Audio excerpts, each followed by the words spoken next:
அடவூரெல்லாம் இவ முரட்டு கால அணையே முன்னால ஒரு பச்சை பாலக போல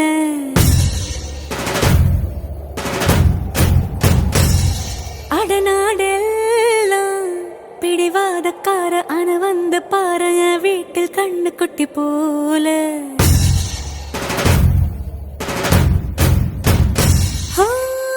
பாக்கதா